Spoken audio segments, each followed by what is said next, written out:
আসসালামু আলাইকুম। প্রতিবাদ কণ্ঠ টেলিভিশনের পক্ষ থেকে সবাইকে স্বাগতম। আপনাদের সাথে আছি আমি মোসাম্মদ জান্নাতি আক্তার। দিনাজপুরের সাবেক এমপি শিবলী সাদিকসহ ১৩৩ জনের নামে মামলা। দিনাজপুর -৬ আসনের সাবেক সংসদ সদস্য এমপি শিবলী সাদিকসহ ১৩৩ জনের নামে দিনাজপুরের বিরামপুর থানায় নাশকতা, লুট ও ভাঙচুরের অভিযোগে মামলায় আরও ৬০০ জনকে অজ্ঞাতনামা আসামি করা হয়েছে। বিরামপুর থানার ভারপ্রাপ্ত কর্মকর্তা পরিদর্শক সুব্রত কুমার সরকার মঙ্গলবার ১০ই সেপ্টেম্বর এসব তথ্য নিশ্চিত করেন। ভারপ্রাপ্ত কর্মকর্তা বলেন, সোমবার ৯ই সেপ্টেম্বর বিরামপুর উপজেলার দক্ষিণ মুকুন্দপুর গ্রামের আব্দুস সামাদের ছেলে মো. গোলাপ হোসেন বাদী হয়ে মামলাটি করেন।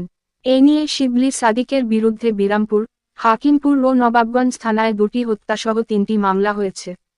সর্বশেষ মামলার অন্যান্য আসামির মধ্যে রয়েছেন বিরামপুর পৌরসভার সাবেক মেয়র মো. আক্কাস আলী, সাবেক উপজেলা চেয়ারম্যান খায়রুল আলম রাজু, পৌরসভার সাবেক মেয়র মো. লিয়াকত আলী টুটুল, ইউপি চেয়ারম্যান আব্দুল মালেক মণ্ডল, ইউপি চেয়ারম্যান মো. রবিউল ইসলাম প্রমুখ। এছাড়া বিরামপুর ও নবাবগঞ্জ উপজেলার আওয়ামী লীগ, যুবলীগ, ছাত্রলীগ এবং অঙ্গ সংগঠনের নেতাকর্মীসহ ১৩৩ জনের নাম এজাহারে আসামি হিসেবে উল্লেখ করা হয়। অজ্ঞাতনামা আরও ৬০০ জনকে আসামি করা হয়েছে।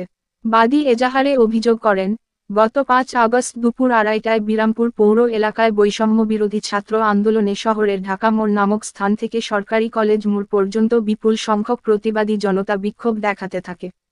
এ সময়ে অতর্কিতভাবে ঘটনাস্থলে আসামিরা উপস্থিত হয়ে অস্ত্র ও লাঠিসোঁটা নিয়ে হামলা চালায় আন্দোলনকারীদের ওপর। সাবেক সংসদ শিবলী সাদিকের হুকুমে আন্দোলনকারীদের ওপর ইটপাটকেল নিক্ষেপ করে তাদের আহত করে।